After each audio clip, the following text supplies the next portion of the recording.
Welcome to Talk Around Riyadh, the Wheel of Time showcast. I am your host, Joe Perry, here with my co-hosts, Jen Isgro, Tom Kokoza, and special guest host, Brendan Johnston. How are you doing today, Jen? I am doing good. Just blanked out on any kind of exciting things that were happening to me. Oh, guess where I'm going tomorrow? I forgot. We have where I went last year and had to I missed the show actually because I'm going to the circus again. That was 1 year Oh, ago oh boy. when I Oh had wow. to miss the show because I got surprise Friday night tickets to the circus. This year I'm going on Saturday afternoon. So And it's not a surprise? no, I bought them this year. Oh, They so weren't you gifted had today. such a good time last year. I did. I had a great time last year. All right. All right, we're going to need a So full report on the circus next week. you will receive one. I'm sure it's the exact same show I saw last year. Probably. Tom, how are you? Doing all right, Joe. I am not going to the circus tomorrow. I was going to I was going to see the Laurie Berkner band this weekend. Oh, what But happened? Where my aren't you my going? son's not feeling well, and really it was for Uh, him. So Lori Berkner. uh Who's I that? love Lori Laurie Berkner. Berkner is a children's musician. We saw her She's been around twice. she's been around for like a long time. She She's like has. been pretty like Yeah. 20 years. But she's good. Like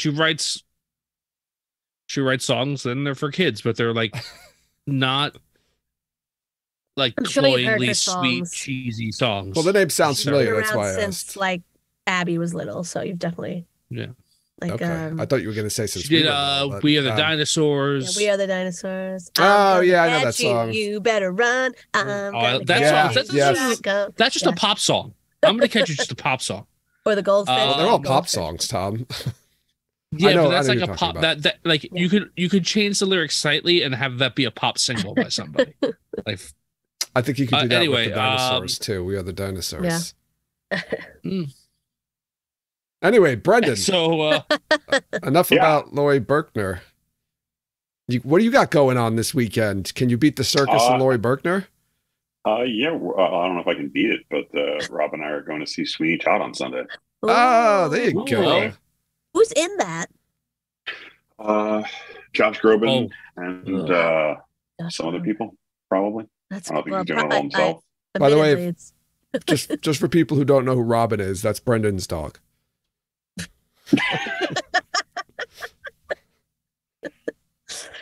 No, it's just so kidding. That's funny. his wife. His dog. What's your dog's Robin name is my again? wife. My dog's name is Grady. Grady. That's right. I knew that. I Oh just my God. couldn't. It wouldn't come to me Grady. after what's his face from the Wonder Boys. Yeah, right? after Grady Chip from Wonder Boys. See, I knew You that. like Yeah. you made your life like manifested it by marrying a girl named Robin after being obsessed with Batman for your whole life, and then you named your dog after your favorite book. So it's like it's all for you, basically, just manifested. The secret, Jen. It was. It's Yeah, like, I but then I guess guess. put that out there. All right, we've got a lot to talk about tonight. We were doing episode 106 of the Wheel of Time TV show in our rewatch, but before we get to that, Jen, what's happening? It's what's happening. Big congratulations are in order for Rosamund Pike on her Audie win. The Wheel of Time official account tweeted this week, "We couldn't have picked a better leader to bring us to the eye of the world. Congratulations, Rosamund Pike, on your Audie win. Hashtag the Wheel of Time, hashtag Audies 2023. So Rosamund won the Audie for Best Female Narrator for her narration of the Eye of the World audiobook. We all knew Tandy Newton's reading of War and Peace just didn't have the right gravitas. I love And in Tandy her- Newton's voice. I know. I tease. I never heard it. I'm sure it was lovely, but we wanted Rosamund to win. In her acceptance speech, Rosamund shouted out Michael Kramer and Kate Redding, the OG audiobook narrators, which was very nice of her. And in case you haven't decided whether or not to attend WatCon this July, Michael and Kate will be returning as special guests. Probably Rosamund won't, but never say never. Oh, yeah, probably not. Probably never. They're but always just filming during don't say it. convention season, so Yeah. Well, that's a good thing, I guess. We don't want them to not be filming. that's true. I agree with you there. I can't argue about that. Yeah. Next up, Priyanka Bose was on a plane recently. Thank you to Talker on Riyadh research team specialist Geeky Airy for getting a screenshot of Priyanka's Instagram story from this past Wednesday. Priyanka posted a selfie wearing sunglasses with the caption, "Okay, I took a flight. Now, I know this flight could have been to anywhere, but I am choosing to believe it was back to Prague to begin filming season 3 of The Wheel of Time, and I will not be accepting any other ideas at this time." So that's that. Okay, nobody has any comments on that one, so I'll you said not to, you're not accepting any all right. ideas. Okay, no comments. I was just You kidding. boxed us out. I was very kidding. You could make a effectively. comment if you would like to. No. I mean, a lot of people were flying. I've been watching social media accounts for the cast, and I haven't seen anything out of the ordinary. So, All right. I really respect your refusal to consider the possibility that these working actors might have other jobs. No, not right now. Okay. Okay, last post, but certainly not least, comes from our lovely Marin Elvire, the master of honey cakes, Lolita Chakrabarty. Lolita is a playwright and adapted the novel and the subsequent film Life of Pi to the stage. The show originally premiered in England in 2019, then in Massachusetts late last year, and this week the show opened in our very own backyard on Broadway. oh, Lolita posted a short video on her Instagram that shows her getting done up for the big premiere, arriving to take photos on the red carpet outside the theater, and getting some well-deserved applause on stage after the show. So congratulations to Lolita and to the entire cast and crew. We wish you a very long run. congrats. Wow, maybe we should go see that to see Lolita. Yeah, Brendan, I think you should sell your Sweeney Todd tickets and go see Life of Pi instead. What do No. you think? Okay. I Okay. tried, Lolita. I tried. How Maybe do you do we'll the run into tiger? her. We can meet It's her. a big puppet. It's actually really cool. If you watch the video that she posted, it's in the video at the end, the guy like Oh, runs out okay. on stage, got like two hands like holding the tiger. There you So go. it's pretty cool. I'll post it in Discord, so if you want to check it out. I actually would like to see it. I saw the movie like a long time ago, but I remember liking it. And I didn't even realize it was a book before it was a movie. Yeah, I so, saw part of the movie, and it was good. It looks I really enjoyed it. Oh, good. yeah. All right. Well, I did maybe know it's it was a there. book, though, so at least I knew that Okay. much. Maybe I knew at one point and erased the memory, but much. don't start me off, Tom. Okay. That's all for me. Back to you, Joe. Can I just say, I don't know why Jen was saying okay, like she was Joe Pesci.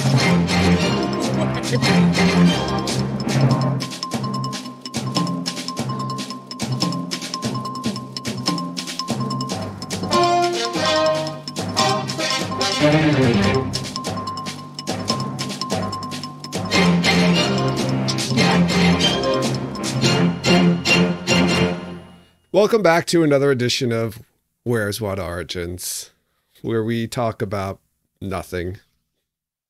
Anyone here have anything about What Origins? Any news, anyone?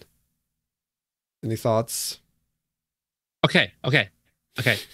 That's what she was doing. That was just Joe. To me, it's not No, like Joe it's more like this. Okay. Okay. I don't even remember doing that, but okay. That's Joe the end Pesci of in Lethal Weapon, right? Is that his Lethal character in Weapon, Lethal yeah. Weapon? What was his So, name? I can't remember. I can't remember. And he had a stupid thing where he says, Leo Doesn't Getz. matter what- Leo doesn't Getz. matter what Leo the Getz. character- Yeah, whatever Doesn't, Whatever you want, Leo it does Getz. not matter what the character's name was. All of his It's Joe characters Pesci. are Joe Pesci. Doesn't matter. No, this character was a little different. Sure he was. Was he? Was he Joe? He was not violent at all. No, Oh, he My wasn't. cousin Vinny isn't really, well, he's a little violent. He beats punches somebody in the face. He does Yeah. knock out the. Just one. Oh. Just throws one punch. That's true. All right, that's our that'll end our edition of Where's What Origins. All right, episode 106. Let's get into it. All right, The Flame of Tar-Valon. This one was directed by Sally Richardson Whitfield, who also directed episode 5, and this was written by Justine Jewell Gilmer. All right, let's talk about the cold open, everybody. I forgot what the cold open was until I saw it, and I was pleasantly surprised. It's the Sanchez. This is our It's a Sanchez good cold open. It's a good cold open. I like it. I like it. It's a good storytelling device, this one, as opposed to some of the other Yeah. ones where they're just kind of like actiony, catchy sequences. Yeah. So yeah, I we like meet. it. Go ahead, Jen. Yeah. I was just gonna say, I like that the actor plays the dad. I think he's good. It's a nice scene. It is a nice scene. We meet a young Swan Sanche, who we later find out is the Amerlin seat now. She's a poor fisherman's daughter. They live in like basically a hut. Her dad's only got one hand. It's just the two of them. She can channel. The dad knows it, and then their hut gets burned down. And so he's right. So they come to the conclusion, like, okay, you've got to go to Tarvalon because he mentions they're in Tyr or outside of Tyr, and the people who live in Tyr don't take kindly to Aes Sedai or people who can channel. So he's like, I guess you got to go to the White Tower. So I'm gonna send you my little 10-year-old daughter by herself to the White Tower On a little tiny raft. Yeah. hundreds of miles. I don't know, maybe thousands of miles away. What kind of dad is he? Why can't the dad go with her? He says, and she asked him about that. And I know, he's like, I'd sooner do that. Well, why? You have then no like house. a fish could see the moon. Like what? I don't. Like, you don't have to go to the White Tower with her, but just like find a job in the city or something. Yeah, like what's he got behind? What's he leaving behind? That's Literally really nothing. He's got. It's clearly the mother's dead or gone. Yeah. The house The just house burned, is burned down. His only family the is house. leaving. The house did not just burn down. Someone burned down. No, Well, didn't just burn, like I it don't mean. literally at this moment. I meant, I meant just understand. as like a understand. degree of time. But I think the reason he can't go with her is because whoever just burned down the house is going to come back and kill him. Like, he can't go with her because he's going to die.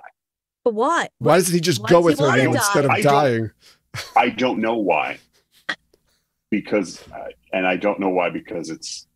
it's not a good scene. That's Go the only ahead. part of it I don't like. It's not fully explained why he can't go with her. I assume something similar, except like he's like, I'm gonna go find the guys who did this, and like probably die trying to murder them. But yeah, I assume Yeah, something like one way or another. Right. The other thing I can say too is that I literally watched the entire thing, and all I can think about was that poor Mr. Sanche. He's too poor to afford another hand. Like, and I don't remember. What? One of us made that joke. I think it was Jen. I don't believe it. I would never say something like that. I'll have to go back to. It sounds like something Nelson Muntz would say.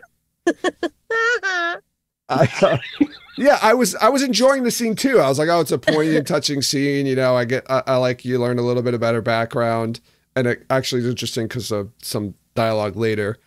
But then yeah, he's like, I was like, wait a second, he's letting his like 10-year-old daughter on this little tiny raft. Did he give her money? Like, did he have enough money for her to travel? Like, He's it's like, supposed to just you know, like gotta go to Tarvalon. eat Sorry, fish. thousands of miles away on your own. Bye. Well, And whatever. look, Wait, and it look just what went it did. from hundreds to thousands. Like, actually, how maybe it's not that far. I I'm have gonna no look at idea how far the trip I'm gonna is. consult the map. Oh yeah, No, look it's pretty fucking far. it's got to be at It's least really 1,000. far. It's got to be at least You know 1,000 we can- miles. You know we can see you, right, Jen? Yeah, No, there's a map up there. There's It's a map on it. I'm not Get pretending. out of here. Oh, It's okay. actually the map. So here's Tyr, Brendan. The red part right here is Tyr, and this is Tarvalon. Yeah, it's across the So entire continent. It's kind It's of like fun. going. It's like going from Florida to New York. Yeah, which so that's That's it. By about tiny river 1,100 miles. craft. Yeah. Yeah, I swear. Where I it is. thought Well, Jen from was South just doing Florida, a- it's like I thought Jen was doing doing a bit. she's doing no, Jen doesn't do bits. No, I have a map. Occasionally, she gets That's things handed to her from off screen every once in a while. That is true. This map That is is true. from the 22nd level on Instagram. So anyway, I do like the scene, but yeah, that was my one gripe with it. But I know they just like no, because that's the way the story goes. He can't go with her. So I don't know, but whatever. I enjoyed the Sanche scene. I enjoyed meeting young Swan and her dad. Her dad was a pretty cool guy. So, then we cut into we're going back to Tarvalon. We're in the White Tower. More Aes Sedai, new outfits. Woohoo! I got very excited finally. to see, we get the hall of the tower. We see all the sitters. We see, Moraine, Alana, and Leandrin have put on new clothes, thankfully. We get to meet old Swan or older Swan, grown-up Swan as the Amyrlin seat. You know what I noticed this time that I didn't notice last time? The way the hall is set up, right? On either side of the Amyrlin seat is the red and the green Ajah. Do you think they like fight over who gets to sit closest to the Amyrlin, or is it like always the same? It's always the same setup. I think it's always the same, probably. Do you think they get jealous like the other Aes Sedai? Like, how come they get to sit next to the Amyrlin? I think the Blues have a better view from across the room. Do you think maybe that's... I wouldn't be surprised if it isn't.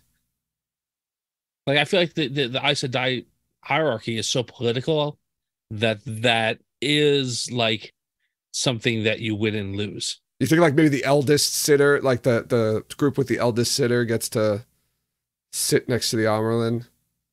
The Reds do have a pretty old sitter. Maybe the Amyrlin granted the red like seats close to them because it's the Ajah that least supports her. And it's like a boon to them. And that's another thing. Like, I wonder if it changes. Like, it doesn't change every day, I don't think. I'm not saying that, but like maybe when there's a new Amyrlin, the rotation changes and they switch seats, or if it's always the.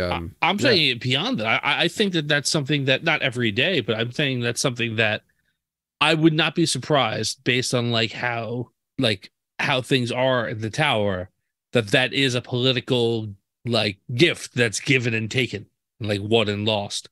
Yeah. I have a comment or question about this. So I think it's because I think they said in episode 4 that Alana, Leandrin, and Karene were the strongest, and that's why they were the only ones who could shield Logain. Yes. Okay. So now Karene dies, and Leandrin's in charge, and Moraine is whatever. Moraine's always in the thick of everything. Why is Alana getting like reamed out for this? Why does she have to stay and everybody else? Oh yeah. Why gets to go? Because they're the three main actors. That's why. Right. That's okay. That makes sense. Because she participated in the gentling. They all did. But I think Alana's the most powerful out of the rest of. It's probably like you said. It's the hierarchy. It's like Alana's more powerful than the others, so she would be the one to speak for the Green Ajah. I guess now she's speaking for Green because Karena's gone. Yes, I think that's what it is. There's two Ajahs there. One representative from each. Karena's dead. Karena was more powerful. She was leading the whole thing, I believe. But and she was a sitter too, right? Yes, that's why there's the empty seat. Karena was a sitter. She was in charge of the whole thing. So do you think? But they're in front, right? Because when she dismisses everybody else, was it supposed to be that like they're all together, but those three are just in the middle because those are the people we know? Or were they always like a little bit in front of the other Aes Sedai that were? They were that. Oh, the whole time they were standing in front of them. Okay. Yeah. Okay. The whole time they were there, they were standing in front. We get Logain, right? The scene with Logain and Swan. I know that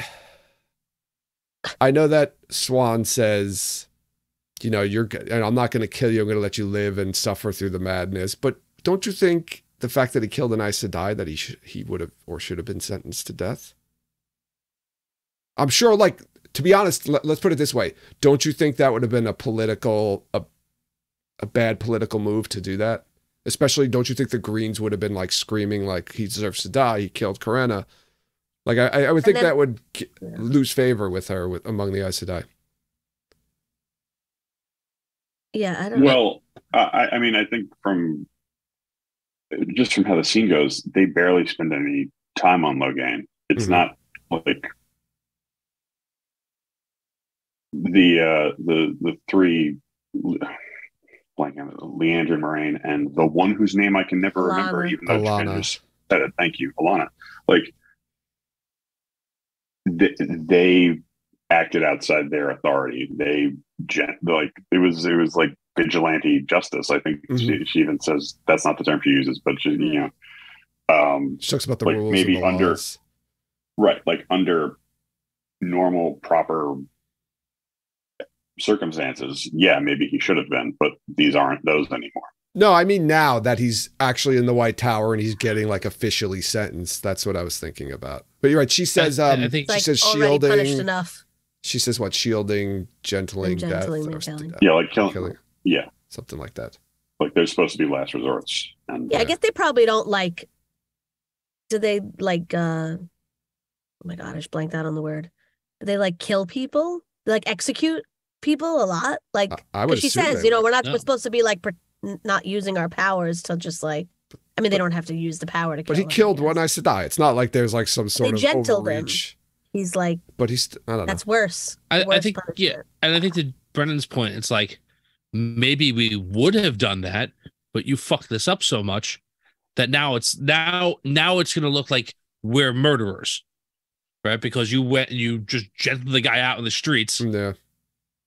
you know. Although nobody Like, really knows He's that. still Nobody knows that. Do you think the common person knows that he was gentled? I don't She know, said man. she's gonna keep him there as like a warning to, Yeah. or like a lesson, Yeah. but to all other men. But how are they gonna know about it? They'll have to like put the word out. Well, Well, that- they definitely put the word out. Well, I mean, at this point, they'll say he's gentled. But I'm Yeah, saying they is marched him through the streets. they wouldn't too. have, like we're saying, right, they botched what they were supposed to do. They weren't supposed to gentle him while they're out. He's supposed to come back to the tower and get officially sentenced. But nobody knows that he was gentle there except those Aes Sedai. And they're not, it's not like it's going to be spread all over the city or anything like that. I mean, potentially someone could do that, but I don't think they have anything to worry about. Yeah, and then I'm wondering why Alana backs Leandrin in this scene. I don't know. I thought she really felt that way.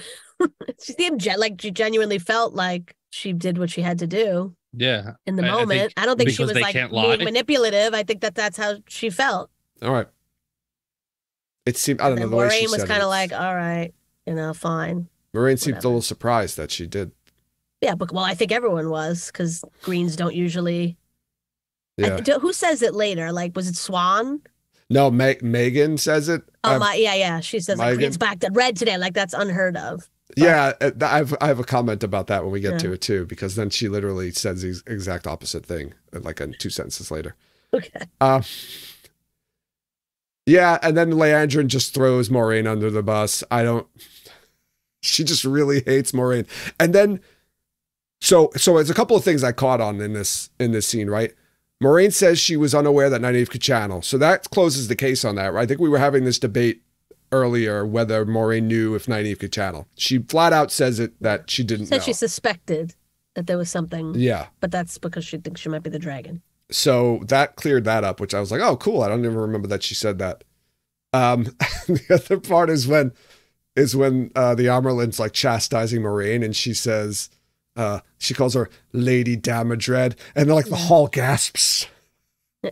They're like, they cut to the hall and everyone's like, and I'm like, Shit. what? I think that's a bit of an overreaction. Like, Oh, it's. I Like think it's. oh, yeah, that's like that reaction. Like, yeah, I don't know. can't That's believe okay. she- Is that oh, like when she your did mother it. calls you by your full name? Yeah. Thomas, I think it's almost like get over here. I think it's like, she makes mention right in her lies that aren't lies bit about how she's a lady from a fallen house. Yeah. Right. And I think it's a little bit like throwing it in her face, like what her family is. Yeah, right. I feel it's like a hugely personal rebuke in public is what I read that as. Yeah, I know. It was just funny though, because like if Yeah. out of context, well, I'm sure Brendan, you have no idea what the hell was going on. Like, why is everybody going when she called it Lady Damodred? Well, I mean, Jim Allen. no, I don't have a ton of context for it, but it's not that hard to put together. So far, whenever we've seen or heard more accurately, like an Aes Sedai referred to beyond their first name, it's Moraine Sedai, Alana Sedai, whatever Sedai. So it just kind of seems like when you become an Aes Sedai, that's what you are. Yeah, What you were before doesn't matter anymore. So like bringing up the fact that she was some noblewoman named Damodred or something is a very harsh rebuke of her and the suggestion that maybe she's not quite as important or involved in the whole Aes Sedai hierarchy as she thinks she is. Yeah, I liked how this is because she talks about like right before that, like her being basically like a noble or whatever, being fancy stuck up. And I like that because you start to think, right, that, because Swan was a poor fisherman's daughter and she like kind of really despises Moraine or, because of her noble upbringing, what she came up as, poor. So I like that because I was like, oh, this is good. I like how they're playing off of this. And then, later on you find out, they really are just playing. And there's more Leandrin right after the scene when they leave the hall. Like Leandrin, approaches Moraine and she mentions some more things about them, like a past between the two of them. She says, "Don't forget, I know you," and then she calls her old friend. Yeah. So they're really playing up that there's something from the past that I hope we're going to learn about at some point, maybe in this next season. Between the two. Last week, you guys were talking at some length about a scene with Moraine and Leandrin where it seemed like there was a lot of sexual tension and probably like maybe something implying a past or that Leandrin was somehow interested in Moraine. And I, as you guys might recall, was completely baffled by this. Like this did not, like I didn't get that at all. This morning when I was watching the episode, this scene, like right after the extended trial sequence in the beginning, and they're having this scene that we're talking about. Robin, my wife, just like was walking through the room, getting ready to start work, and happens to glance at the TV. And Robin could not give less of a shit about this show. She hasn't watched any. Like, it's just not her thing. But she just like happens to glance at the TV during this scene. She's like, they're gonna kiss. See? It's like it's just me. It's I guess it's just me who doesn't get this. But there's clearly they're really trying to say there's something going on there or something happened between the two of them. I'm just kind of curious because I don't know what it is because I don't recall anything from the book. I mean, there might have been something. I just don't recall. But I hope we find out in season 2 because I don't know how long they're going to keep this going. We jump over to Rand and Matt. Moraine and Lan have found the two of them in the city. We got the dagger. Matt pulls out the dagger. Rand thinks that he can channel him. Moraine's going to gentle him. Slow down. Okay. What? Which, do you think any of this is added in? Up to and including the scene after this, which I 100% think was added in when they're on the balcony. I didn't think this was added in at all. Not this part, but maybe when Moraine heals him.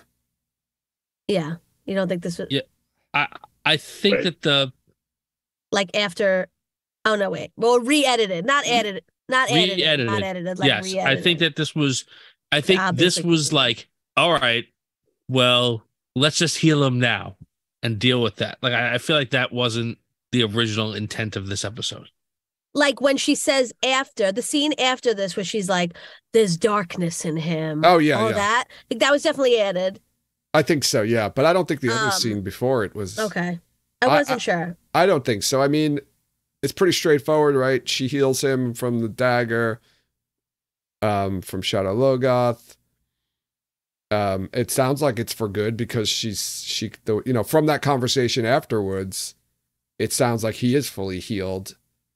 And like you said, if he comes in contact with it again, he could be lost forever. But why bring that up? Because he doesn't go through the Waygate? Like, why is she saying? Why did they put that in there that there's a darkness in him and you got to watch him? I think that's like that. I don't want to say because it's spoilers. I can't say. Yeah, what I'm gonna say. What I want to say is spoilers. So I'm not going to say. I don't think what you're going to say is. I don't think that's. Yeah, I think that's written in to go like, okay, well, we're writing him out in this episode, so we're gonna. He could be lost forever. Does that mean like we might not be able to find someone to replace Barney Harris? Yeah. It's no, just that he's gone from the show. We couldn't find another actor to replace him, so he's gone from the show.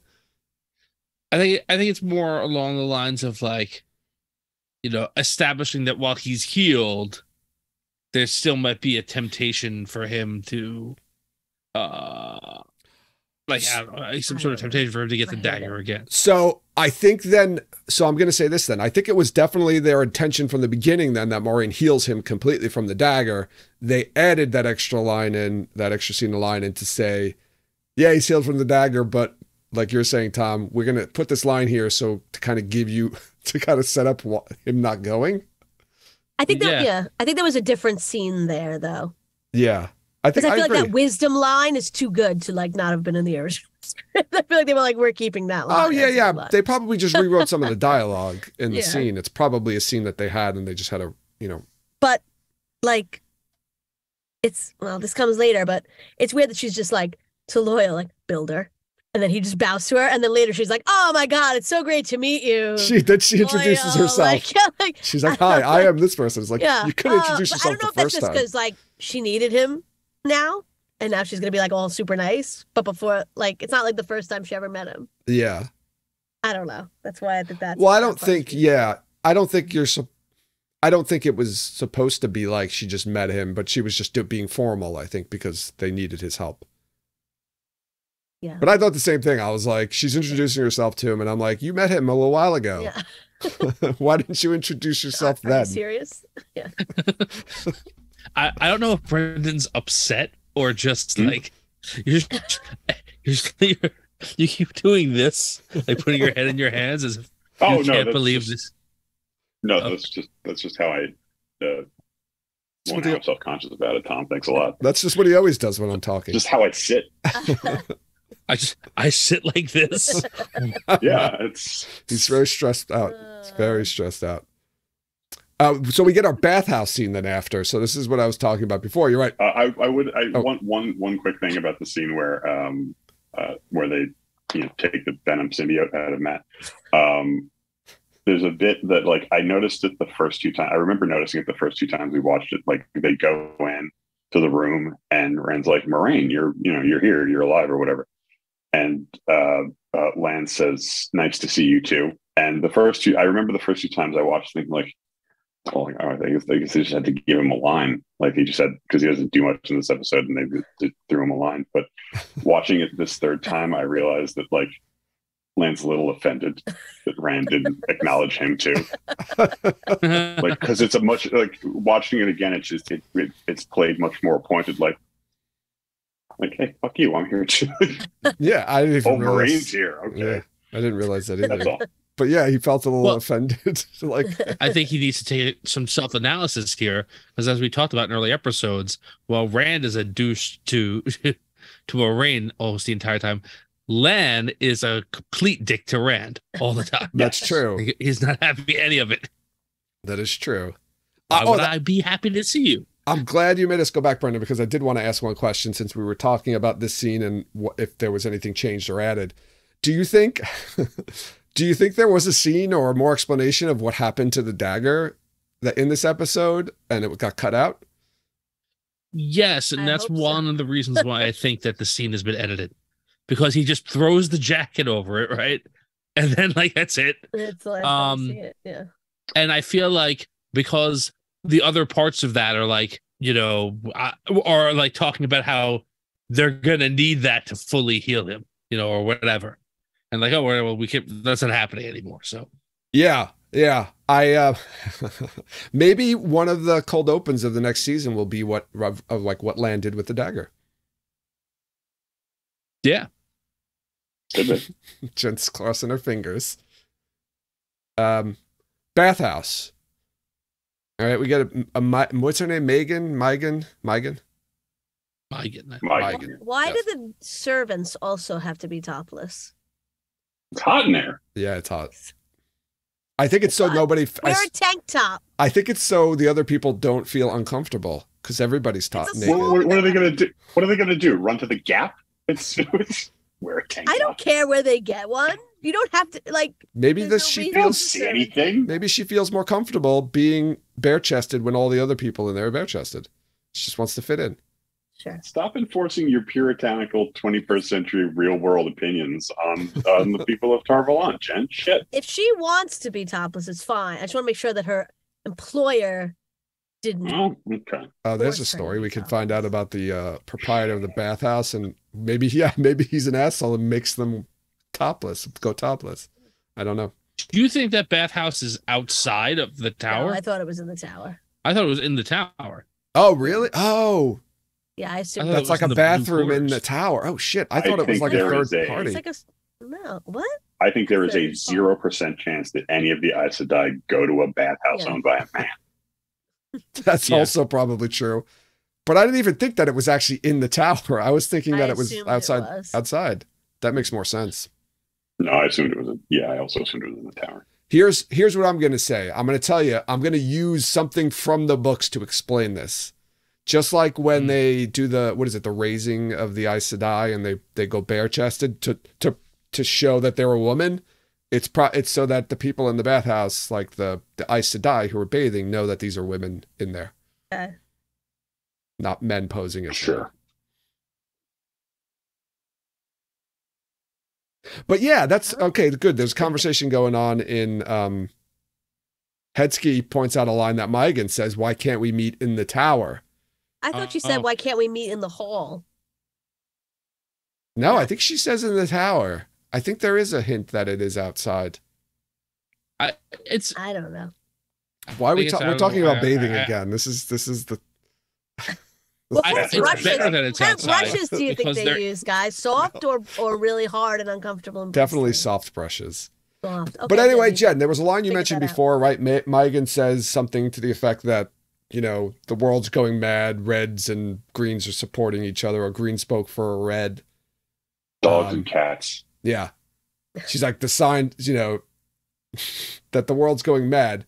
But then later on, she says something about how they have to be unified more than ever. So in one breath, she's saying being unified is the world's going mad. And then the next breath, she's saying we need to be unified. Yeah, the world's going mad. I think she means the blues amongst themselves need to be unified. Oh, okay. I didn't think of it that way. That makes sense then. I accept that. Is that when she's trying to get Maureen to stay in the tower? Well, she didn't try to get her. She tells her you have to stay. Tells her to. We get she mentions Aiel coming over the did she say the spine of the world or did she say the dragon wall? Yep. I can't remember. Spine of the world. We've got ships going missing in the west. She said she's going to have to go there, and she basically tells Maureen, "You're staying in Tarvalon." Maureen is not happy about it. But don't worry, everything's going to be good because later on. Should we just go? Let's go to Pegway. Let's go back to Pegway. We got a quick scene with the two of them. Moraine finds Perrin and Egwene. Perrin's been healed by a yellow sister. He's resting. Egwene thinks Valda's dead. She gives Moraine the rings and says he won't be taking any more Aes Sedai rings or something like that, right? Yeah, Egwene is so proud of herself. She can't think she failed at something. Right. That's it. Of course he's dead because she killed him. Okay, well, we'll see. And then she blurts out to Moraine about Perrin's golden eyes and wolves, and Moraine kind of looks surprised and says, "Don't tell anybody. Don't talk to anybody about this." So people would do him harm if they found out. So are you getting the thought that Moraine knows what's going on with Perrin? Yes, I do. Yeah, I think so. If only because the show gives the impression that Moraine kind of knows a little bit of everything. Yeah. All right. That's all we get with the two of them at this point. Then we get the Moraine and Swan's little escapade inside their little love shack. Before that, though, a little place. Yeah. Before that, though, we get a quick scene between Lan and Moraine, and we learn about masking the bond, which is something that comes back later on in the season, but that Moraine can kind of, I guess, mask the bond between her and Lan, and he can't tell where she is. He can't feel her inside. So I'm not going to say that. But but he can't feel what hers. she feels. He can't feel what she feels or tell where she is. Yeah. And then she goes through that little picture thing on the wall. It's really magical, and she channels into it, and it opens up a doorway, and she goes into this shack. It looks like a shack basically with swans there, and you find out that the two of them are friendly with each other. And I just want to go back for 1 second because I had a thought. Like, I know that Swan is like putting on a whole act when she's like yelling at Maureen in the tower, but she also knows maybe that like bringing up Damodred like makes Maureen like annoyed, so she would like say things. She knows like bother Maureen, and like because she's like a little bit annoyed. Even though she's not as mad as she seems, she's a little annoyed that she has to go through all this and do all this. And she tells her later, like, now, why did you make me have to do that whole big show? So I think, like, knowing Maureen as well as she does, she has, like, the exact thing to say to, like, really get to her. I had a question about that. Because she says, like, Swan's mad. She's like, you forced me into this, into that. But Maureen didn't force, like, how did Maureen force her into that spectacle? Wasn't it Leandrin who did? I don't know. I guess. Or is it because she refused to answer instead of like say she couldn't lie, but she could have said said something else. I think we talked about this already, but when she says like I cannot say. Yeah, we did talk about. We cannot or will not. Like, I don't remember like how we came down. I think we came down. Go ahead, Joe. Sorry. No, go ahead. You go. No, I think we really did, and it sounds like a joke, but we kind of came down on it's the George Costanza. It's not a lie if you believe it. For her, it's like, she 100% believes I cannot say it. You're exactly right, Brendan. I think the same thing. Like she knows if she says why, that it's going to be really, really bad. It'll blow up everything that they've been working on, and And we don't know if there's anything else. Like, all right, so we learn in this scene that Swan knows about the Dragon Reborn. The two of them witnessed another Aes Sedai basically foretelling that the dragon was reborn 20 years ago. And they're the only two who know about it. So you learn like that's part of their connection together.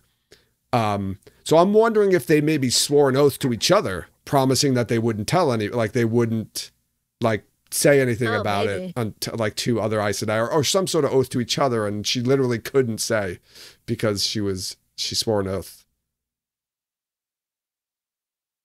Maybe. I mean, that could be it too. I think I mean it could be that, but I personally think that the idea that Maureen is so deep into this and it's so important to her and she's been working on it for so long that it's literally impossible for her to just be open about it. Mm-hmm. Yeah, and like a psychological perspective. Yeah, like the Dark One will take over the world and blah. I mean, it has end of an age. Effect. Like it's really, like that's how I initially took it. I was just watching it again. I was thinking, I wonder if there was like some sort of oath that she took, and that's why she couldn't do it. But that's why I was like surprised. Like, Swan's like, why did you make me do that? And she's like, I would have been like, I didn't do anything. It was Leandrin. I was just sitting there quiet. And Leandrin had to go and open her mouth and talk about Nynaeve. Leandrin's like spinning around and like talking to the hall. I feel like she should have been more mad at Leandrin for that. Like what's going on right now? Yeah. Yeah. I mean, that whole scene, like Leandrin's behavior in that whole scene is like, I have in my notes, this is like a courtroom drama in a high school. Yeah. Like, she's just like, well, what about what Moraine did? And what about Alana? And I didn't, Yeah. Oh, yeah. I guess, like, Swan can't go too hard against Leandrin and not go hard against, I guess it's like she's going harder against Moraine to, like, preserve the lie that they, like, hate each other. I think so, right? If there was no relationship between the two of them, I don't think that none of that would have happened, I'm sure. Yeah. Right. But it's... Go ahead, Brendan. No, it's something about that. Like it kind of bothered me on watching it again this time. Cause like in the first episode, not the first episode, in the second episode, Moraine talks about how Aes Sedai can't lie. And that lasts like 5 minutes before she starts like bending the truth to such an extent that, and then like explaining to Egwene later, like, you know, we always tell the truth. It's just not the, whatever she puts it, it's not the, just not the truth you expect to hear necessarily. So like, it starts out that, you know, and again, from the perspective of someone who hasn't read the books, it starts out like, oh, they can't lie. They must be really good. Like there must be this like this force for truth and justice or whatever. And now it's like 3 episodes later, it's like, oh, they can't lie. So instead of lying, they just, well, basically lie all the time anyway. I wouldn't go that far, but yes, Brendan. They lie more creatively. They lie. Yeah, we can't lie unless we do it really, really, really well all the time. We just mislead. Yeah. Right. Yeah. So it really leaves a bad taste in my mouth about the Aes Sedai. Well, good. In general, like as a concept. Yeah, you're supposed to get that feeling, Brendan. Okay, exactly well, how you're feeling. Mission accomplished. Yes, that's the feeling you're supposed to get. You kind of don't get it a little bit. You get it more later in the books, even more so. But even like in the second and third book, you start getting it. But I think, you know, they obviously are pushing a little bit. But yeah, you're supposed to feel that way. You're supposed to be like, oh wait. There are the reasons why all these people distrust them. Because, right, you think at first, like, when people hear Aes Sedai, they're like, oh, they're tricky and they're crafty, be careful around them. And you think they're all just like, you know, rubes, so to speak. And then you learn, because like, the Moraine comes and you're like, okay, well, she doesn't say much, but she seems to be really good. She's helping them. And then you, like when you meet more Aes Sedai later on, you're like, oh, no. She's like, these rubes are right. I mean, obviously, there's different degrees, right? You've got your Leandrins, and then you've got your, you know, other Aes Sedai, maybe, who are much, you know, nicer. So just like any people in real life, you got your assholes and you got your nice people. It's true. I mean, this podcast alone. Yeah. Assholes and nice people. Right. Full of assholes and nice people. And then we get the dream, right? Swan mentions she has a dream of the eye of the world, and that the Dark One's there, and he's weak, and we got to go now to destroy him. I don't remember if we talked about this, but did we assume that this was, you know, the Man in Black invading her dreams and leading her, or trying to lead her into a trap? I don't remember if we had that conversation last time. I don't know. I think we did without Brendan. Yeah, I don't think I was involved in that one. That makes a lot of sense, though. Yeah. How does the Man in Black know that Swan is involved in this? That's a really good point, Jen. Like, the man in Black. Yeah, Brendan. Here comes the Man in Black. I think I think we were talking a while back about like, how does the Man in Black know what Layla said to Perrin? So for him to say, I know, I'm like, he's a fucking demon. Like he's a magical evil creature from the Blight or wherever he's from. Like they just know stuff. Okay. I don't think he has to like read their diaries. Yeah, Dana Lou is saying in chat that maybe it's just because she's the Amerlin. He knows she's the Amerlin and she's a very powerful person, so I'm going to infect her into her dreams. The other possibility is, and it's somewhat spoilerish, but not spoilerish because we're not going to say yes or no, but that Swan is somehow can like actually get these kind of like prophetic or dreams that she can, you know, see the future, or, you know, is that a possibility?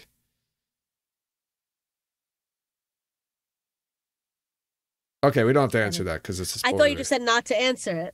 No, I know. I'm saying that's our other option, right? She actually has dreams that mean things, right? Moraine says it earlier. Dreams mean things. So is she having one of those types of dreams, or is it the guy we've met prior getting inside her dreams and steering her there? It's also an interesting parallel that, and I wouldn't have noticed it the first time because I hadn't seen that that part of the season yet. It's an interesting parallel to the cold open of episode 8, where Luce Theron is trying to convince his pal, like, hey, let's go get him. Like, yeah, we can get him right now. Like, let's just go get him. We know where he is, and we all know how that went. Now, yeah. Well, you all do. Now we all know. It's much better this way. Much better, yeah. But we didn't shoot it down. Yeah. We get one more quick scene between Moraine and Leandrin. The man in North Harbor. I know we talked about it last time, but does anyone have any new thoughts or theories on who this man in North Harbor is that Leandrin meets with and doesn't want anybody to know, especially the Red Sisters?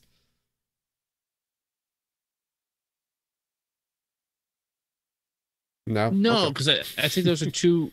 My instinct outside of that line, especially the Red Sisters piece, is that it's Fane, because that kind of gives Moraine some explanation at least.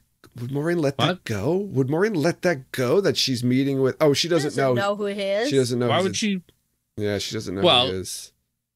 Wouldn't she be very suspicious if she saw the same peddler that was in the Two Rivers in the White Tower and Leandrin meeting with him? Did she ever see him? They not like. She says she knows about him, not that she's seen him. It's not the same thing. Well, she had to have seen him in town. She had to see him in the Two Rivers. Not like a scene. I'm sure she saw him in the Two Rivers. He was there for a day. She was walking around talking to everybody. Yes. But like, Brendan's saying is that maybe she didn't see. Yeah, it was from her like Darvalon. She just knows that Leandrin's meeting a man. Yeah, but she made it seem like, unless she was like overplaying her hand, she made it seem like, I know about the man you're meeting in North Harbor, and I'll tell your sisters will be especially interested to hear about that, or something like that. So it's almost like she knew some more, but you're right. It could have been, oh, you know what? Yeah, I'm an idiot. I was just thinking she didn't actually see her with him. It was one of her eyes and ears, so to speak, reported it. So she might not even make the connection that it is Fane. Okay. All right. I'm settled. I have a note about that. I have a note about that bit. And the note is, this is so stupid. What, that scene? That quick scene? Yes. Leandrin's I cannot wait for your rating at the end of this episode. Yes. Leandrin's been like a secondary antagonist throughout the entire show. She's the first Aes Sedai we see really do anything. She like apparently semi outranks Moraine. She throws Moraine under the bus in front of Swan and causes all these problems. And she gets dismissed in like a 15-second scene by Moraine saying, "Hey, I know about your boyfriend. Leave me alone." Like, it's so dumb. It's so like perfunctory and petty and silly. Like, ugh. I think the reason she does, okay, I'm going to give you my take on this. I think you're right, but I think there's a reason behind it. I think it's because at this point in the episode and in the story, right, this is right after she's like, we got to go to the Eye of the World right now. This is like, I don't have a time for your shit, Leandrin. I'm going to put you in your place and then I'm leaving. Get the fuck out of my face. I think she's just in such a rush and so focused and like, I need to do this. I don't have time for this to like play, banter words with Leandrin and, try to just get her off my back. That's how I get why they did it. I get why it's that way. Well, I think he's saying from I think he's saying from like a Moraine point of view, like Moraine is saying like, I don't have time for secondary antagonists. Yeah, I guess. Like, right? Like, that's not your winning here is meaningless to me. That's right. Okay. And I think, but that being said, like, if you didn't get that from the scene, then maybe the scene wasn't executed as well. So. I mean, again, no, I see what you're saying. I still don't think it was like I understood that too, but I still just don't think. You don't think the execution was done? Honestly, well. If they were gonna dismiss, if they were going to dismiss Leandrin that quickly and that perfunctorily, they'd be better off not having the scene at all. Like it doesn't, since she's still out there. Like she's not gone. I got something. Back. This is an added scene. This was an added scene because, right, the conversation that happens is about Matt. And then we find out later on, right, Maureen says, I sent a message to the Reds about Matt. So I think this was an added scene as a setup for that later scene in episode 8, because Barney was already gone at this time. So they had to go back and put this scene in there. She says Matt and Rand, doesn't she? Yeah, but she mentions Matt, and she's like, Matt Cawthon? Is he with the whatever? You know, like that's who it starts with. So her being... I thought she was trying to like throw it in Maureen's face, like, "Hey, I can get information too." She was, but Maureen sent her that information. No, I'm not saying that Maureen sent it. I'm saying this is a setup for later on when in episode 8 where Maureen says about, or whatever it is, it's 7 or 8. Whenever she says that she sent word to the Reds that to pick up to kind of look for Matt. So I'm wondering if this scene was added on to kind of set that up. This was like Barney was already gone and they went back and put this in. How is it setting that up? That's what I don't get. Well, because it's establishing that Leandra knows about Matt and who Matt is. So that when Maureen sends the message back to the Reds, it's already established. It's already established that Leandra knows who Matt is. Oh. Instead of Maureen sending a message back saying, "Hey, there's a guy with brown hair, a shitty robe, and try to find him." He wears t-shirts sometimes. Yeah. What is establishing that Leandra already knows about Matt. So when Maureen sends the message back, they know who we're talking about, and hence, right, the scene we saw for season 2, right, the clip we saw at Comic-Con, right, is a scene between Leandra and Matt. So I like to imagine they're sending back like an elaborate description of Matt, and the Red is just like, well, what does his face look like? Let's not get into that. Here's what he's dressed in. Here's what color his hair is. It's dark hair. That's all you need to know. Scraggly beard. Irrelevant. So I'm putting in that this was a deleted scene or an added scene. Sorry. Okay. Possible added scene here. So. Okay. We get, Tom, one of your favorite scenes of the entire season when the girls meet Swan. First we get the heartwarming. Incredible. We get a heartwarming reunion of Nynaeve and Egwene, which is really nice. I thought you were dead, so did the Trolloc that took me, right? We get that line. And then we get the meeting then between Swan and them, and Tom, your favorite scene. I'm not, like, going back on this scene, I'm not entirely sure I think it's a good idea. Like, why is there's clearly a huge secrecy between Swan and Moraine, right? They just put on this whole show in the hall of the tower where Swan was rebuking her, and then they risk.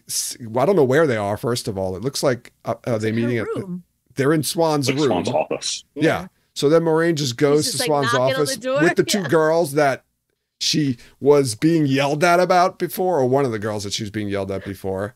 There's only 15 Aes Sedai in the tower, so nobody happened to wander by. That's true.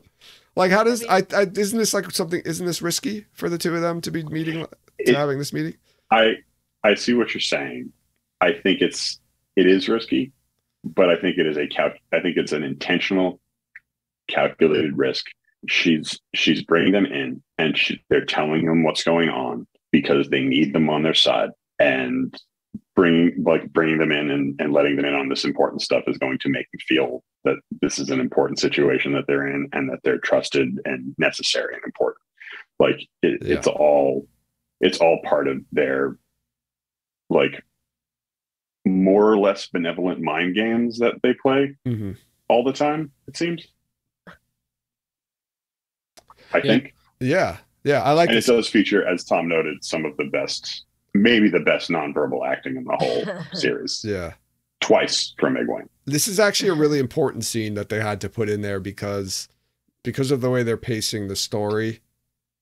Swan needs to meet Egwene and Elaine in a Egwene and Nynaeve in a context prior to them officially starting to train in the tower, I think. Yeah. That makes sense too. Yeah, just for the way that the story's going to go. Because I think in season 2, they're going to want to already have that established that they know who each other are. Or at least that Swan knows who Egwene and Nynaeve are.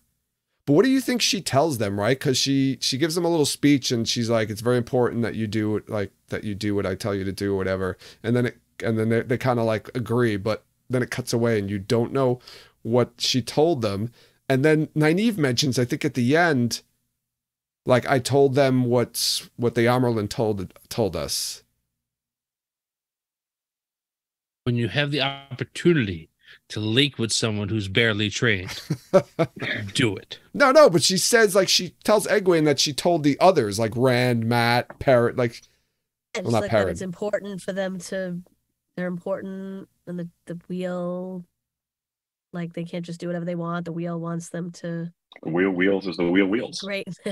Do you think she just Or told them whatever. about the Eye of the Right. World? That, like, you need to go to the Eye of the That's it, World right? because the Dark One's weak and one of you fly with the dragon? No, I think Moraine told them about the Eye of the World when they were standing outside the Waygate. She did. Didn't seem like they knew about it before that. That's I true. don't think there was much more to the conversation than what we saw. Okay. Yeah. We get the Moraine getting exiled scene. I won't talk about how nobody Marie getting exiled and married. and married. Yeah, we won't talk anymore about how nobody heard that. But I still think did. it's weird that, like, she says the same thing her dad said. Yes, I was like, how does Like, he? did she tell her that She- he said that? She probably did. My course father she used to did. call it. Yeah. It's like a weird, I don't know. It's just the exact same. If way if he Mr. said Sanche it. came to the White Tower, then she might have No, heard him Mr. say it. Sanche's dead. They never saw each other again. I know. So sad. Mr. Sanchez dead within like hours. I think I he's. don't know about that, but No. Less than night. I just like the oath swearing of the. I didn't like this scene. This is probably the one scene in the episode that didn't like. I didn't care for. I just don't like, and that's just being a book nerd. I don't like the way they use the oath rod. That's it. That's all I have to say about that scene. Okay. And then it's the we're at the best scene of the entire series, probably the Waygate scene. It wasn't as bad this time. No, It wasn't good. but couldn't they? I have- Couldn't Matt have gotten some nicer clothes? They were in Tarvalon with the Aes Sedai. Couldn't they have given him? He's still wearing that he's ratty. still sick. He's not sick. Doesn't What does that feel do about his good. clothes? Why? He doesn't feel good. All right, leave him alone. But couldn't they have given him some better clothes? A better jacket. Give the guy a better jacket. Look, he's getting a whole new face. He's getting a I have a face couple Lay of- off him. a I have a couple of makeover. comments about this. Yeah. They got really lucky by having the line of Matt saying, "Is it too late to change my mind?" That worked Yes. out very well for them. And then, where do you guys think this episode originally ended? Oh, I think it ends in the same spot, but I think they all go through. I think Did they all go through and then it just closes and that's the end? Yes, I think Yeah. that's how the episode ended. I almost Yeah. thought like it was going to end before any was- of them went through. He was I in thought, the like, she was- scene. They filmed know the he- scene. They filmed that scene. I They just understand had he to. was- They just had to I- take it out and redo it. I know that's Okay. not what I'm saying. Okay. I'm saying there was a very dramatic moment, like where she opened it, that I almost felt like it could have ended there, and we all just assume, obviously, they all went through, and then Oh, we I see see them what in you're the saying. next episode. Like the entering was like almost so awkward. Like, what do you think it looked like at the end? Like, Okay, that's you're what saying I that. can't picture like what the actual end of the episode. You're saying that was, with him in it. it ended with her opening the Waygate, you seeing what looks like inside the ways, and that's the end of the episode. Yeah, because the way they walk through it doesn't seem like the end of an episode. It's like very awkward. Yeah, I don't know. I know. couldn't tell you that. That's a good question. I don't know Who the would ask answer. that? I wonder if he would answer that question. Like, what was the original ending of episode I 6? How don't- did it end? I don't think they'll ever talk about that. Why not? I don't know. It's Not not gonna have anytime anything to do with soon. him. I'm not asking about. I'm saying, what was the end? Did they go in? Did they all go in and it closed behind them? Did it end on like Moraine opening it and then it just kind of you see them all standing behind her like dramatically in the distance and then I Look, think you'll find out if if the show's over. Maybe. If I was involved in that scene in any capacity, in the original production of it, the reshoot of it, the release of it, whatever, I would never answer a question about it ever. Any part of the show or this particular question? No, that particular scene. Why? Nothing. Because it's so bad.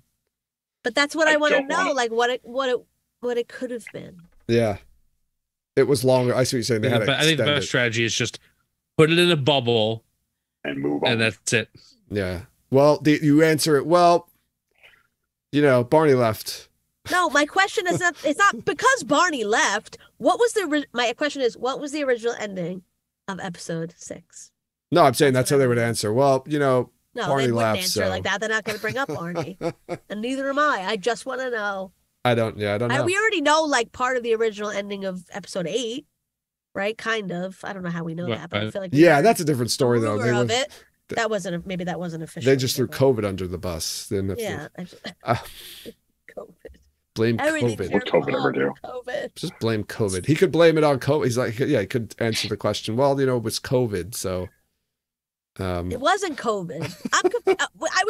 I'm just checking you out about this last week because I thought episodes 1 through 6 were filmed, and that's when the original COVID, the first COVID break happened after episode 6. That's what I originally thought. I feel like some people in the chat were saying it was before the end of episode 6. I don't know. I think. But I thought remember. Like the tower, like they did that before COVID. They did all that. Yeah, didn't stuff. They have wasn't that around Mother's Day? Because wasn't he posting about doing the scene with 30 women or something like that? That was Mother's Day was of 19. Mother's Day of 20 was after COVID. That'll be 2020. I don't know. It was International Women's Day. Oh, it's International Women's Day. What day is that? Who knows? I don't know. Click. It was just a couple of weeks ago. Passed. Ask Siri. Oh, all right. Sometime in March. But that makes sense. So that was before March 8th. Right before the shutdown. So that was 20. Okay. That was right before the shutdown. 2020. Right? 2020. Right. So that was well before the shutdown. They didn't shut down till much later, right? COVID started in March, so I don't know when they shut Yeah, down. but remember the Czech Republic, it started in 2019. But in America. But in the Czech Republic was still open, remember? It was still open for a long time into 2020. Okay. All right. So then it was I feel like it was late summer maybe. I don't know. I don't remember. No, they shut down briefly, and then they came back, and then they shut down for a while. Oh, that's right. That was the second. Yeah, that was the second shutdown I'm thinking of. All right. Yeah, it wasn't as bad. I guess they did what they could do with what they had. I mean, they had to not bring him, so they just had, I guess, B-roll footage of him standing around and just cut that into it, and then the rest of them. It's funny because they're all right near him, right? Then you get a shot of Moraine, Lan, and Loyal in the ways, and then when they cut back, the rest of them are already starting to come through, they're already up at the waygate coming through. I feel like, and I don't, I don't have a timestamp or anything, but there's a point in that scene where Moraine has started to go inside. And maybe some other, maybe Lan has started to follow her, where they could, and she said her line about the wheel, whatever is whenever, whoever. And there's a point where they could have just hard cut to black and gone to the credits and started the next episode with everyone in the ways wondering where Matt went. I don't know if I would do that, though. It would, well, obviously they didn't do it, but how would that have been any worse than what we actually got? Just cutting as they start going in, and then the next episode starts, they're in, hey, where's Matt? And then someone's like, oh, well, he didn't follow, or what, they walk, they're all in, and then they just go they're all in already. The door closes, and they're like, wait, where's Matt? Yeah, them yelling at him is the worst part. It's terrible. It's really bad. And cutting back, and Moraine not caring that he's not coming through, and cutting also back very to him, bad. I hate. Yeah, cutting back to him, and it's obvious that he's not. It's obvious that it's footage that's from 2 minutes ago. Right. Uncomfortable looking around. Right. Yeah. I just virtually anything up to and including a George Lucas text crawl explaining what happens. I agree with you. I think you're right. They Like- could have ended it. They could have ended it without just like you said, Jen. Maybe how they originally intended the episode to end, unless of course they originally intended to show all of them going through the Waygate. Holding and then hands and Brendan stepping through the Waygate together. Yeah, Like, jumping. It actually just ended with a Matt monologue. Matt monologue. I A like that. Matalog. oh. Yeah, I agree with you, Brendan. I think they could have done that, and I think it would have been probably better. Although people would have complained, it would have been bad. But you're right. I don't know if it would have been any worse. It People probably would have been a complain little bit better. about everything. I know. There's no way to like write a main character out of a. They actually got lucky that this was the end of episode 6. I And think it wasn't just like Matt disappeared from our room at the inn. I don't know where he went. so. Like, it could have been any other episode. It would have been impossible.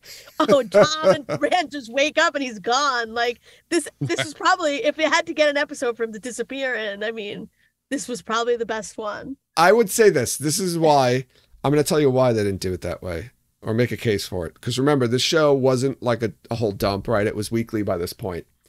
And I'll tell you what would have happened if they ended the episode where you think either the Waygate, they open the Waygate and it cuts and it's to the next episode, or you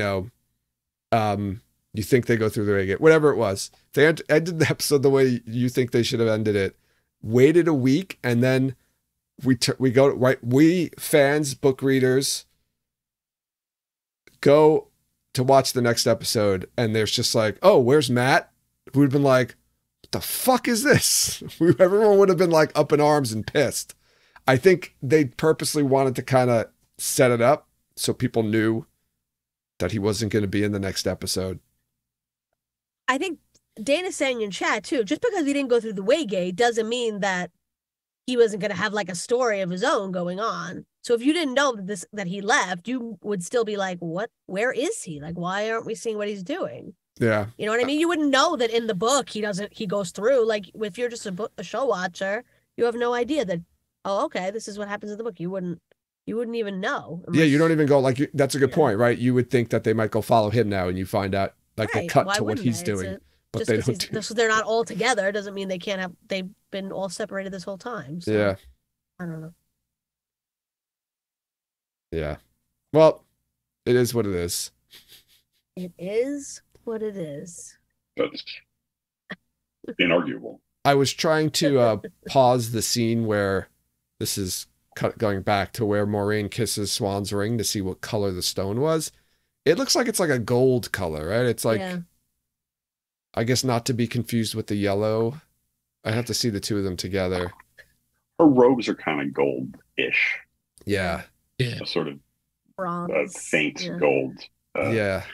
That's one thing I really like about and I know I talked about this the first time, how like the administrative Aes Sedai don't really wear colors. They have just sort of semi-neutral robes with like rainbow accents, which I think is a really neat touch. Yeah. I don't think those are Aes Sedai. Those are servants, I think, right? No, I think he means like Swan and the Keeper. Oh, just them Swan two. and Okay. the lady with the staff, and then like the ones who drag what's his face and Yeah, those are Logain. the servants. Oh, those are just tower guards, I think. Yeah. I don't think they're Aes Sedai. Oh, okay. Um, Either way, Yeah. I don't like her stole though. I Yeah. don't like the way they did the stole. I love it. I don't like it. She looks like she's had a Collar, Flash right? Gordon. It's And great. they're very like It's just a they're collar. very muted though. Yeah, it's a very muted, and it's a part of her dress. It looks like it's just Yeah, like it's like the collar. the yeah, dress. color. Yeah, I wasn't too keen on that, but whatever. It's not. It's a bold choice. Yeah, it's Yeah. whatever. It's a costuming choice. I'm not going to harp on it. let's see what plays out for him. It's a bold choice, Cotton. All right. You ready for ratings? Unless you guys have anything else you want to talk about.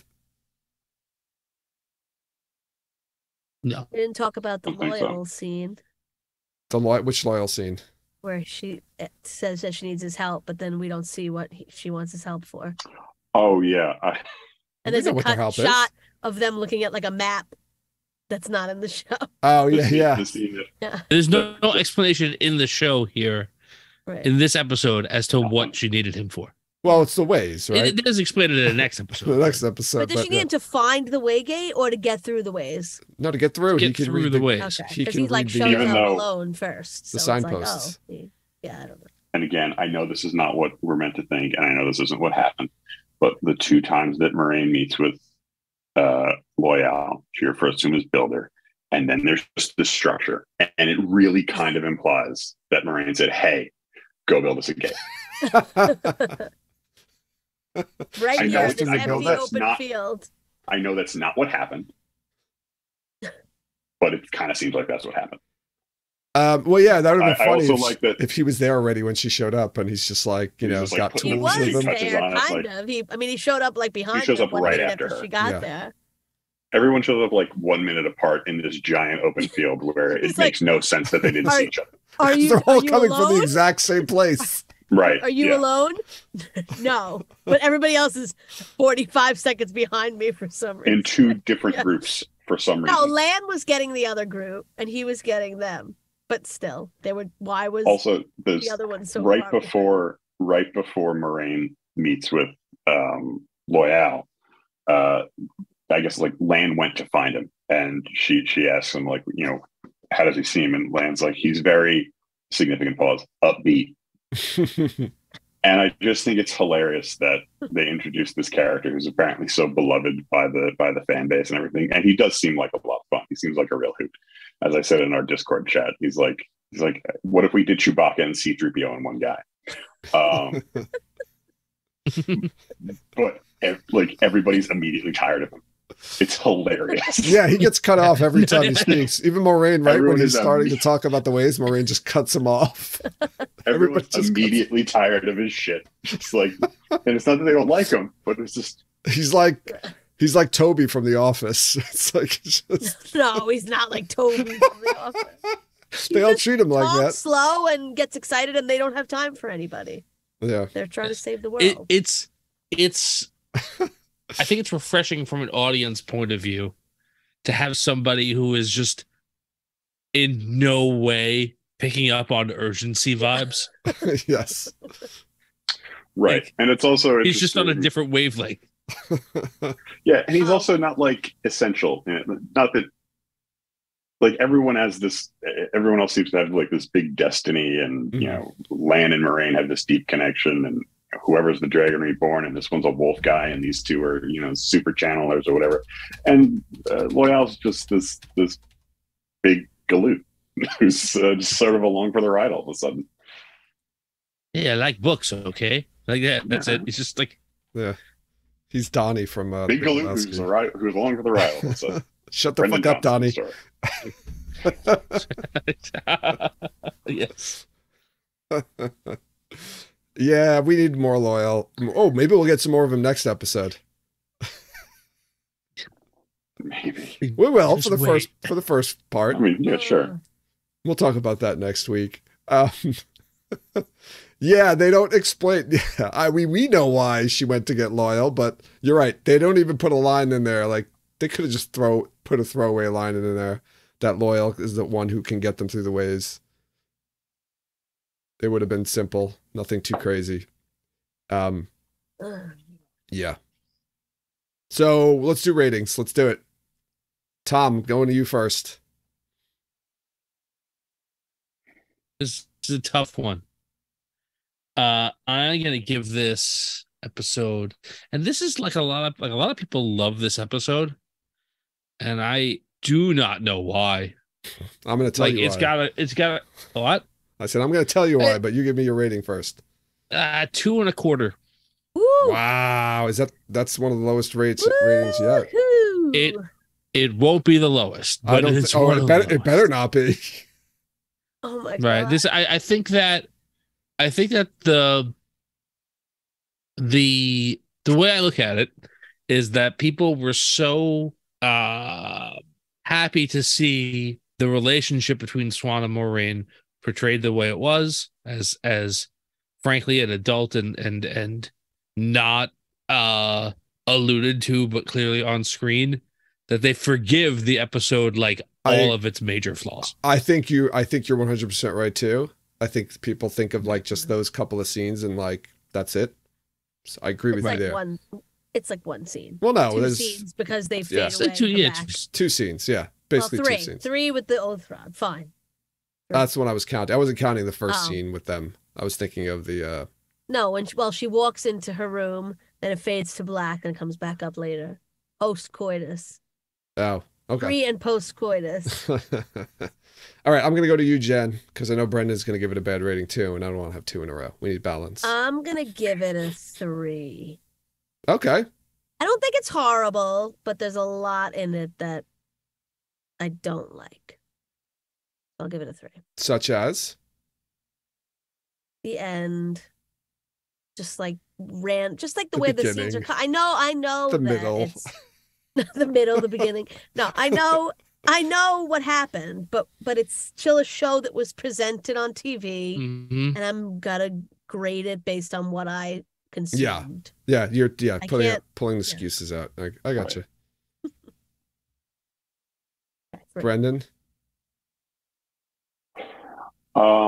When we first did this a couple of years ago, I felt like I had a very narrow path to walk critically because you guys have put a lot of effort into this podcast, and you guys have been my friends for a very long time, and I know how important it was to you. And like, while I more or less like the show, you guys care about the show, Mm-hmm.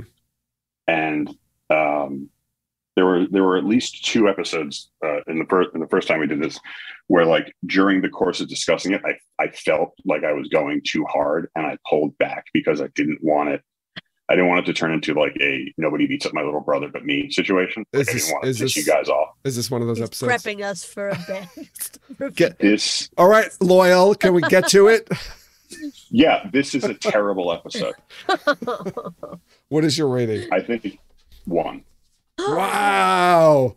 Yeah. Whoa. And it's a 1 Ooh. because, like, as I've said before, Rosamund Pike is very good at acting, and so is Sophie Okonedo. And even in service of what I think is a really, like, just confusing, simultaneously slow and rushed story, like, they're very good with what they're given, even though what they're given isn't that good. So This is one of 2 episodes where if I hadn't committed to be on a podcast about it, I would have stopped watching the show. yeah, we've already passed one of those episodes, I believe, right? Was it the first one? Yeah, it was the first episode. It was the first episode. No. This is the second highest rated episode on IMDb, by the way. Oh, well done. I mean, What's by the a tenth of a point. There was a couple. What's I think the first? the fourth one, Four. Dragon Reborn. Oh, all right. That's the highest rated one by Okay. far. Then like this one is like 7.2, and I think maybe the first one and the third one are like 7.3 or whatever, somewhere like that. This is not my second highest rated episode though. That's for sure. I'm giving this a 3.25.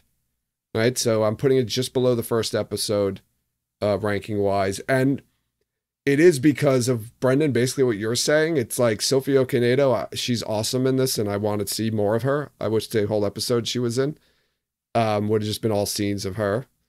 I thought she really stepped up this episode, and like the scenes between her and Maureen are really good, Jen, as you're alluding to. There's not much going on with the other characters. I mean, we get to see Egwene and Nynaeve reunite, which was nice.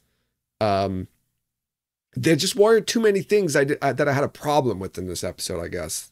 Like some of the other episodes, I had big problems with things, like episode 4, where I had a ton of problems with things in there, even though that was a really good episode. This one, I was just a few things that bothered me, but it wasn't anything big. So that's why I give it a 3.25. I would say, like, Jen kind of made mention of it too, right? Like, look, we understand why the ending was not what it wanted to be. And I think the ending really, to me at least, pulls the episode down a lot. But it is bad, and it's very bad, and it's very jarring, and it's, I don't know, it's not executed. It's not executed well, and I think that's a big part of it. But I do think that, like, there's a lot of stuff that just happens in this episode without any explanation as to how or why or whatever else. I think the they hit on some of the acting scenes. I think, like you said, Sophia Kennedy was great. I think the last time you see Alvaro Morte in this episode, I think he's terrific in his bit in the tower. Yeah. So I think the grown up actors really like step up their game, and obviously it has that great scene with the girls and everything. But like the actual just storyline beats of this episode, I feel are so like just they're not in sync with what I like from television. I think that was because you're right. I think that was because they were putting a lot of Aes Sedai stuff in there. You're right. I think they could have cut back a little bit on that and fleshed out the Two Rivers storyline or make it a little bit more cohesive, like you were saying, Tom. That you're right. That was just kind of like a background. Like, here's what's going on at Swan and Moraine, and we're just going to throw some of these. But we can't cut these guys out. We got to kind of progress their story, but we don't have much time to do it. And I understand that was a conscious choice, right? Like Rafe had said, like one of the things that he felt like was different about this world than other fantasy worlds was the Aes Sedai, was the tower dynamic, was this whole like, and like he wanted to pull that out of like where it really starts to like be a strong element in the series and pull it into the first season to kind of bring this part of the world like into the forefront. Tower dynamics are one of my least favorite parts of the series as a whole. I think you said we talk about them. Yeah. It's just this is even more so.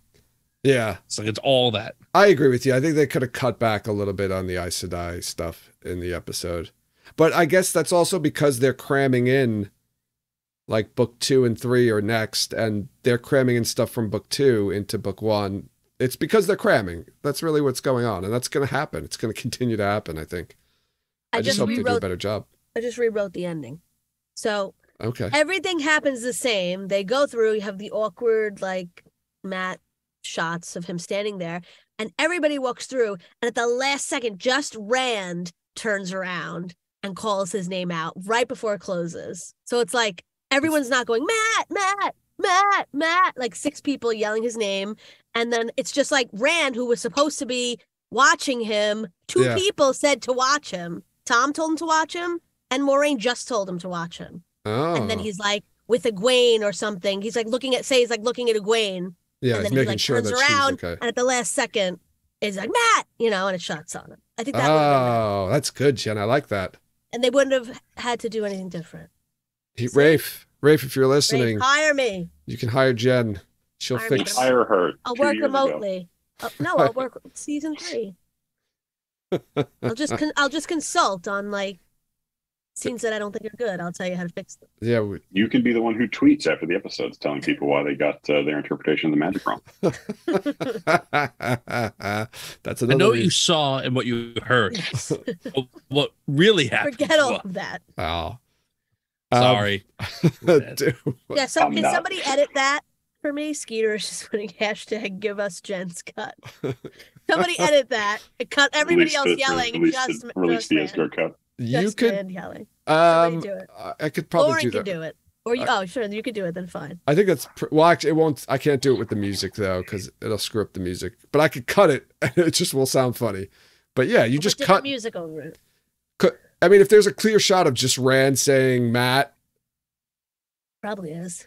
Without anybody else, without any other voices in it, yeah, you could do that. You just cut out the rest of them when they cut to the other ones doing that, and then I guess cut the end a little bit shorter, right? Like Rand says, we wouldn't Matt. Have him looking at Egwene, though. That's the only thing. Well, I can't make up a shot that's not there, so. Just edit in a shot from. I like from the first episode of him looking at just Egwene. cut it really quick. I like that in your version, Rand is still preoccupied with his ex-girlfriend and not with his creeping suspicion that he is the Dragon Messiah. It's got to be that. No, it can't be that. It's got to be this girl. Because it's not. If he's just thinking about that, you wouldn't know what he's thinking about. It has to be something visual, Brendan, because it's a visual medium. I don't know if you understand. That's true. Television. Okay. Your eyes, vision. Yeah. Your eyes have to see it. I wish my eyes didn't have to see this. Well, body blow. Bam. Finish him. Jen and Tom, do you have any spoiler stuff you want to talk about? No. What were we saying before that was a spoil? Oh, the Matt thing. I don't know. We don't really have to talk about that. We don't have to talk about it. All right, Okay. we can wrap it up here. All right. Okay. I want to remind everyone to follow us on social media. You can follow us on Twitter, Instagram, and Facebook. Join us over in Discord to continue the conversation there. We also post our episodes on YouTube, so you can watch us that way. Check out our page and subscribe. Rate and review us wherever you listen to podcasts, and check out our merchandise and Patreon pages. I was about to say links to all the aforementioned information, but there is no aforementioned information, so there are no links in the show notes to this episode. Any final words before we wrap up on this eve of April?